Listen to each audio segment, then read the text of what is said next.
Seja muito bem-vindo a mais um encontro com a palavra. Para algumas pessoas, os últimos programas parecem ser o fim de uma longa jornada.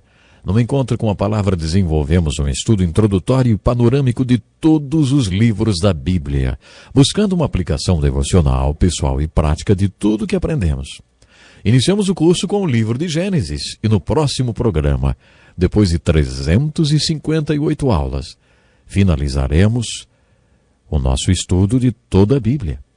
Que vitória! Mas ainda não acabamos. Este é o penúltimo programa. Portanto, abra sua Bíblia para estudar o Apocalipse, o livro da revelação de Jesus Cristo. Esse curso não tem a pretensão de dar uma visão profunda dos livros da Bíblia, porque é um curso introdutório e panorâmico. Nosso objetivo é que ele sirva de estímulo para que você comece a ler e estudar a Bíblia sozinho. Este é o objetivo do programa.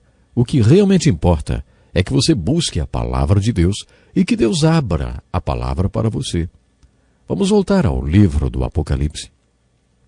Já comentei que o livro do Apocalipse é como se fosse uma mensagem codificada de Deus para seu povo, e para decodificar esta mensagem você precisa de algumas chaves. A chave mestra é o Espírito Santo.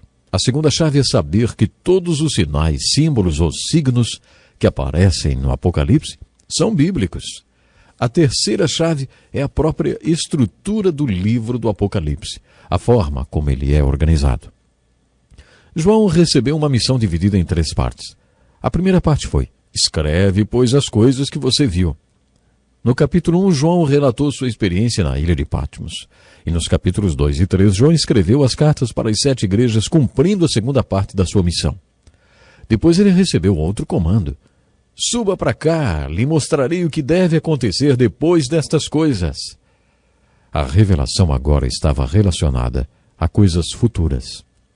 E essa parte da missão de João foi do capítulo 4 até o final do livro. Foi a parte mais difícil de sua missão. A próxima chave tem a ver com a estrutura e a organização do Apocalipse. Entender como os capítulos de 6 a 19 foram organizados. Isso é muito difícil e por isso gastamos tanto tempo no último programa falando sobre este assunto. Se você entendeu tudo o que falei no último programa, vai gostar da próxima chave. Compreender a cronologia dos fatos e dos julgamentos descritos nos capítulos de 6 a 19 é descobrir a espinha dorsal desse texto. É muito difícil ensinar sobre o Apocalipse sem usar um quadro de anotações. Bom, mas em relação a conhecer a cronologia, a ordem destes acontecimentos, devemos ser humildes e nos lembrar do que Jesus disse, né? Quanto ao dia e à hora ninguém sabe, nem os anjos dos céus, nem o Filho, senão somente o Pai. De acordo com Jesus, ninguém sabe o dia nem a hora do fim. Nem os anjos, nem mesmo o Filho de Deus, apenas o Pai sabe. Pense bem nisso. Se os anjos não sabem, se o Filho de Deus não sabe, se apenas o Pai sabe, quem somos nós para querer saber quando tudo vai acontecer? Você acha que não precisamos ser humildes a respeito da cronologia dos eventos relatados no Apocalipse? Podemos ser dogmáticos e fazer afirmações enfáticas a respeito da existência dos fatos. Mas devemos ser bem humildes e admitir que não temos como descobrir quando tudo vai acontecer, porque Jesus falou que não nos compete saber os tempos e as estações desses eventos. Um desses eventos é o arrebatamento da igreja, depois a grande tribulação sobre a terra e a segunda vinda de Cristo, quando ele voltará para a terra com sua igreja para reinar. Muitos acreditam que o reino de Jesus sobre a terra durará mesmo 1000 anos. Qual é sua posição teológica a esse respeito? Você é pré-milenista e acredita que Cristo vai voltar antes do reino milenar? Ou você é pós-milenista e acredita que Jesus voltará no final do milênio? Bom, antes da Primeira Grande Guerra, as pessoas acreditavam que o mundo seria cada vez melhor, até que começasse o reino. Mas isso foi antes da Primeira Guerra, da Segunda, da Guerra da Coreia, da Guerra do Vietnã, Guerra do Golfo, e de todas as guerras quentes e frias e dos rumores de guerra. A visão pós-milenar é mais aceita hoje, porque todo mundo vê que as coisas não estão ficando melhores com o tempo. Agora, se você não acredita que o milênio vai acontecer, então você é amilenista. Devemos ser humildes e não ficar deduzindo quando exatamente os eventos descritos no Apocalipse vão acontecer. A chave número 6 é ler o livro do Apocalipse a fim de adorar e não de entender. Isso é muito importante. Existe uma promessa para aqueles que leem esse livro e permanecem nos seus ensinos. Há muitas coisas difíceis no livro do Apocalipse, mas há coisas fáceis de serem entendidas, principalmente as cartas às igrejas, que são tão fáceis de serem aplicadas na nossa vida e na vida da igreja como qualquer outro texto do Novo Testamento. Por outro lado, outras coisas não conseguimos entender, mas devemos obedecê-las da mesma maneira. Procurando ser consistente com o objetivo deste curso, procure ler o livro do Apocalipse, buscando a aplicação pessoal e prática desse livro. Qual é o seu objetivo ao estudar o último livro da Bíblia, hein? Será que é para ser um especialista no Apocalipse? Sabemos que todos os símbolos deste livro podem ser interpretados porque o anjo explicou a João que cada um deles tinha um significado. Pense nisso. Gostaria de ser um mosquitinho para ver o anjo explicando a João o significado de todos estes símbolos. É claro que deve ter sido uma experiência e tanto para aquele profeta. Tanto foi que 2 vezes, uma no capítulo 19, versículo 10, e outra no capítulo 22, versículo 8 e 9, João caiu aos pés do anjo e adorou aquele que interpretou todos os símbolos para ele. Fica fácil entender por que João quis adorar o anjo que o ajudou a entender este livro. O anjo disse: "Não faça isso. Sou servo como você e seus irmãos, os profetas, e como os que guardam as palavras deste livro. Adore a Deus." O Evangelho de João é todo dedicado a dizer quem é Jesus. Mas, de acordo com este anjo, o Evangelho de João não é o único livro da Bíblia a falar sobre Jesus Cristo. Como já destaquei várias vezes, Jesus abriu as Escrituras para os apóstolos quando lhes disse, no capítulo 24 de Lucas, que tudo que foi escrito na lei, os profetas e os salmos, tudo converge para ele. A Escritura foi um livro fechado para os apóstolos até que Jesus compartilhou a revelação do livro santo com eles. A Escritura se abriu para os apóstolos quando Jesus lhes contou que ele é o propósito e o espírito de toda profecia, a mesma verdade que este anjo estava compartilhando com João e que serviu como uma chave para a compreensão do último livro da Bíblia e de todos os seus outros livros também. Vocês não acham que esta é uma ótima descoberta a respeito das profecias?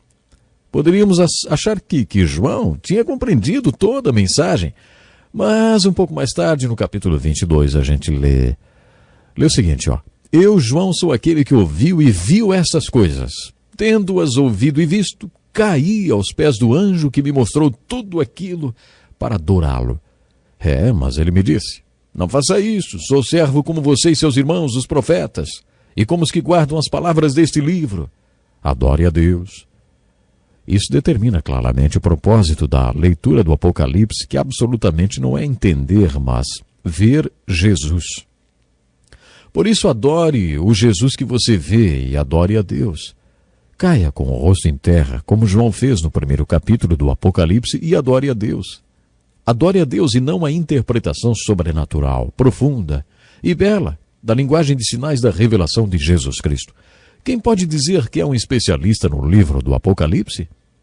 O propósito da leitura deste livro não é formar doutores no livro do Apocalipse, mas ver Jesus, que é o espírito e o propósito de toda a profecia, e depois adorar a Deus. Deixe que o Apocalipse aumente o seu temor e adoração a Deus. Esta é a sexta chave que o ajudará a entender o Apocalipse. A chave número 7 é fazer a você mesmo a pergunta: por que Deus revelou estas coisas a respeito do futuro? Por que Deus remove o véu? Por que Deus nos revelou como foi a criação? Não foi porque Ele nos devia alguma explicação. Deus não precisa prestar conta a nós sobre o que vai acontecer. Ele não tem de nos informar o que vai acontecer no futuro para que tudo aconteça. Afinal, por que Deus no livro de Gênesis nos contou como foi a criação e como vai ser o futuro no livro do Apocalipse? Observe isso. Por toda a Escritura, encontramos informações sobre o futuro que nos desafiam a viver uma vida santa e de temor a Deus, uma vez que tudo ao nosso redor vai ser consumido. Jamais se renda, meu irmão. Jamais admita a derrota. Continue trabalhando firme na obra do Senhor, porque o seu trabalho não será em vão. Meus queridos, nós já somos filhos de Deus, mas o que seremos no futuro ainda está para ser revelado. Tudo o que sabemos é que quando Ele for revelado, seremos como Ele, porque o veremos como Ele realmente é. Todo aquele que carrega esta esperança deve se manter puro, deve tentar viver uma vida pura, assim como Cristo é puro. 2 Pedro 3, 1 Coríntios 15, 1 João 3.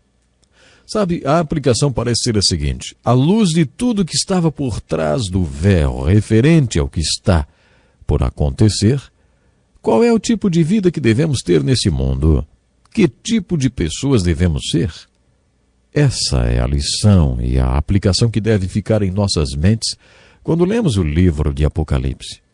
Lembre-se que o propósito de Deus com o livro do Apocalipse não foi nos tornar doutores em assuntos futuristas. Deus quer que a nossa vida hoje seja transformada diante de tudo que Ele revelou no último livro da Bíblia. Você sabia que muita gente já se converteu a Cristo por causa do livro de Apocalipse? Muitas passagens deste livro que falam sobre o futuro e sobre o que vai acontecer no mundo têm sido usados por Deus de maneira poderosa para que pessoas creiam em Cristo Jesus. Muitos crentes têm sido desafiados e edificados pela leitura deste livro e por passagens do Apocalipse. Bom, mas infelizmente, o tempo de hoje já se foi. Como sempre, eu deixo um desafio. Ao ler o livro do Apocalipse, pergunte a Deus por que Ele está revelando para você como será o fim da história da humanidade e a segunda vinda de Cristo. Este é um assunto para você ter em mente até o nosso próximo encontro com a palavra, e eu estarei esperando por você. Deus lhe abençoe grandemente e que o Senhor nos ajude a estarmos preparados para o grande dia, o dia da sua vinda. Até o próximo programa. Este é um estudo escrito pelo Dr. Dick Woodward, na voz do pastor Edson Bruno.